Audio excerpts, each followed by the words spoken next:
Good morning, everybody, and welcome to day two of a Cancer and Evolution Symposium. We're really thrilled with the great day we had yesterday, and we're looking forward to another exciting day today. And we're going to start right away now with Dr. Shapiro and Noble talking about the postmodern synthesis movements in our organic. What are some of the scientific developments underlying that, and how we've responded to it in an organized fashion. The first point is to emphasize that there are a number of evolutionary thinkers who have not really received the recognition that they deserve, pioneers in evolutionary thinking, and this is far from a complete um, list of them, but among them are Richard Goldschmidt, who is the father of Evo Devo, and as was mentioned yesterday by a couple of speakers, and who also clarified the distinction between macroevolution and microevolution. There's Barbara McClintock, who was the discoverer of chromosome restructuring by plants and of mobile DNA controlling elements. She called them controlling elements because these mobile elements could move around through the genome and alter patterns of genome expression during development. There's Ledyard Stebbins, whom I mentioned yesterday. I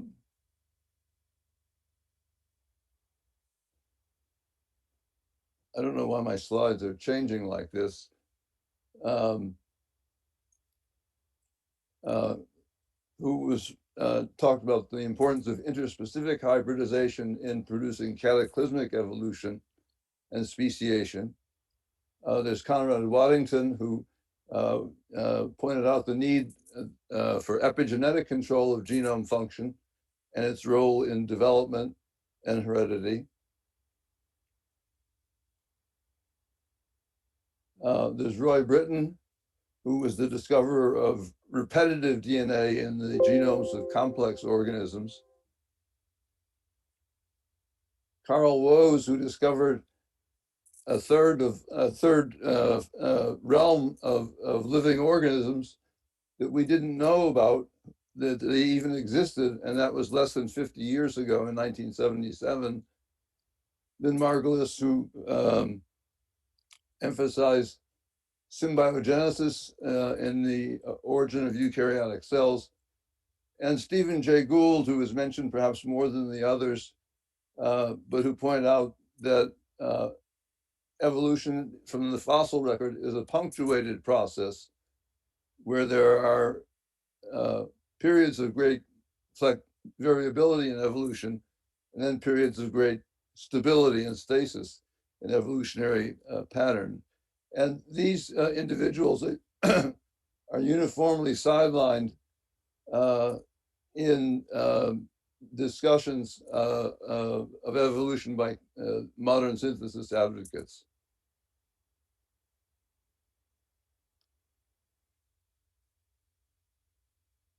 Now, one of the main differences between the modern synthesis and postmodern synthesis thinking is whether it's an active or a passive view of evolution. In the modern synthesis, evolutionary changes due to random mutations, due to accidents and natural selection, which means that there's nothing for the organism to do except to reproduce differentially depending upon the effects the mutations have on its fitness.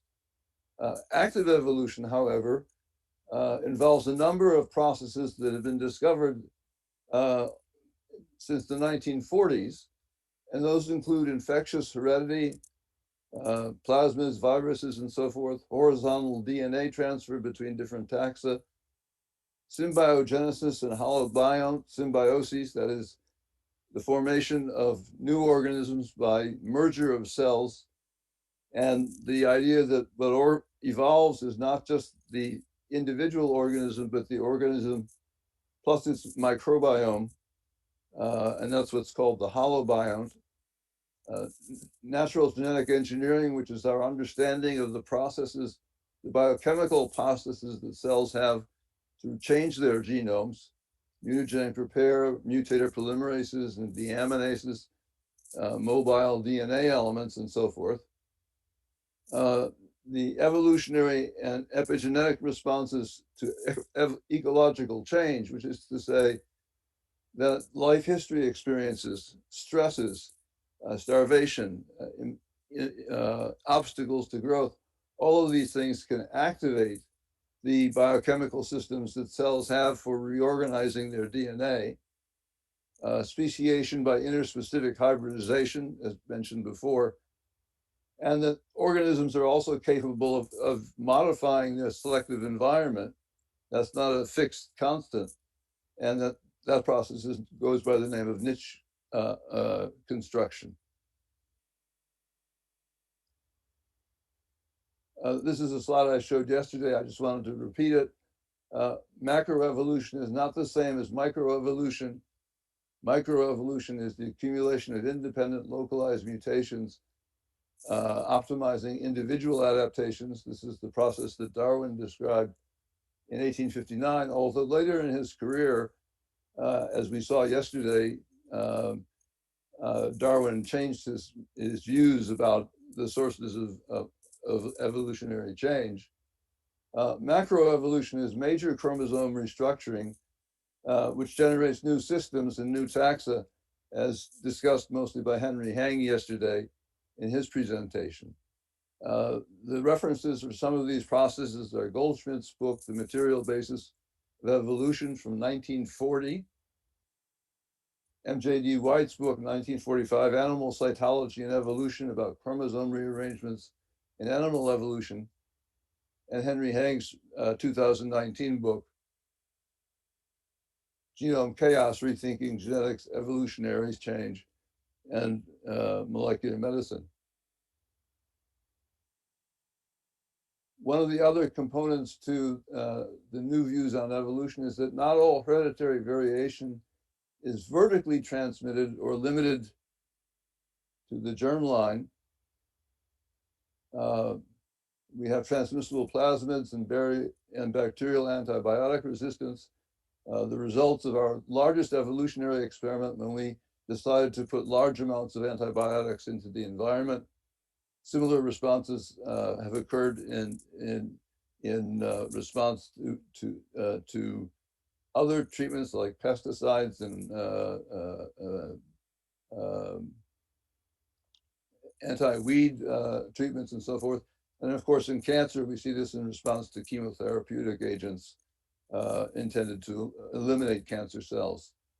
Lysogenic conversion of bacteria, of bacterial pathogens, where the bacterial pathogens acquire the capability of producing toxins because they've been lysogenized, they've acquired viral genomes,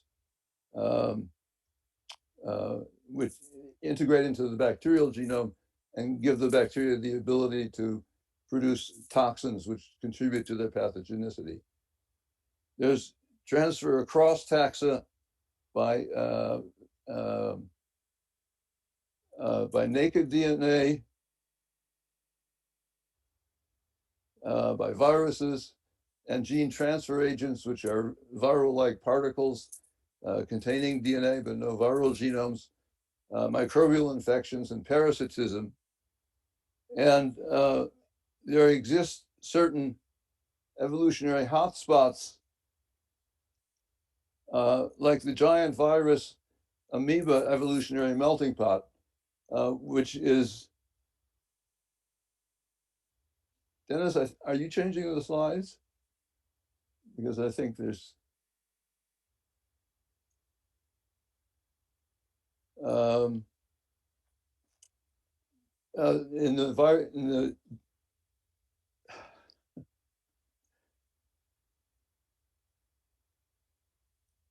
in the evolutionary melting pot, the giant viruses are these viruses which have megabase genomes, and they have sequences from all three realms of life, from archaea, from bacteria, and from eukaryotes.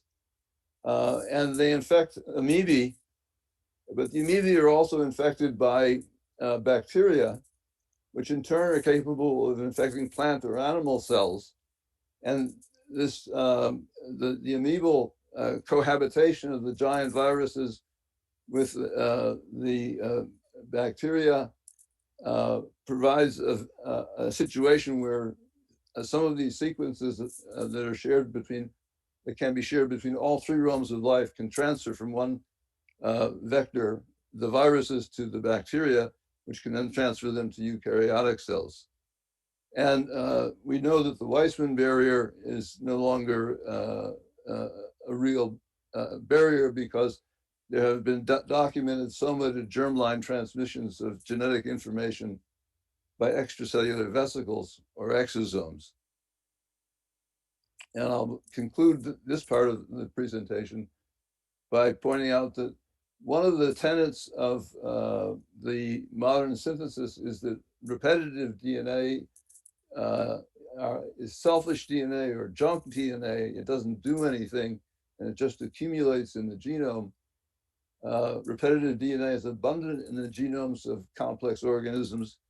And the interesting thing is that the abundance of repetitive DNA in a genome tracks organismal complexity better than protein coding DNA.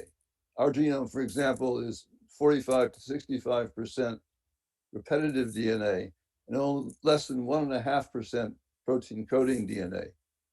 We now know that repetitive DNA can format genomic networks, can provide promoters, enhancers, other elements involved in splicing, processing transcripts, and so forth.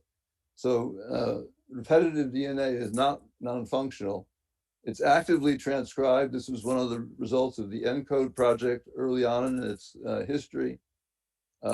Repetitive DNA, we know in particular, is key to transcriptional networks such as viviparous reproduction in mammals, so that the formation of the placenta depends upon endogenous retroviruses, and uses distinct endogenous retroviruses in different mammalian orders.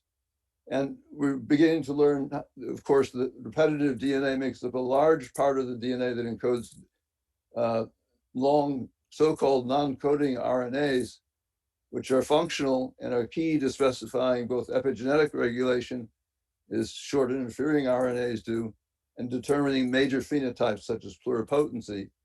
And that's due to the long non-coding RNAs composed in large measure of repetitive DNA. So there's a lot we have to learn about repetitive DNA and its relationship to organismal evolution.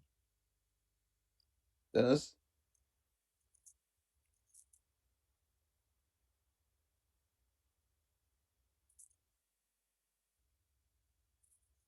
If you need to disconnect your screen, Jim. Oh, sorry. Yeah, that's okay.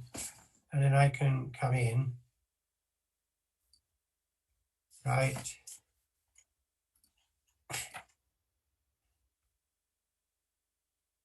So just to complete this presentation, given all of these changes that have occurred in our thinking about evolution, and that most of them are not recognized by the textbooks and popular books, we formed the third way of evolution together with a colleague just 7 years ago. And its website statement says precisely what it's after doing. It's, as it were, third way between the obviously non-scientific views of evolution, creationism, intelligent design, and so on, and the modern synthesis. There are a huge number of developments, as Jim has already said, outside the modern synthesis. These two slides just show you how many there are. And we did an analysis of the statistics of how many of those are referred to in the standard textbooks and popularizations. We systematically searched through 5 of the most used textbooks. Here's the key take-home message.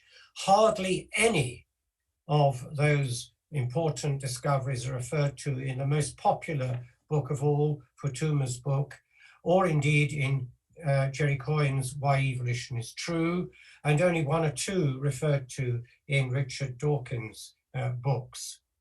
The third wave books, there are a huge number. I don't have time to go through all of them. I'll extremely quickly identify a few important ones.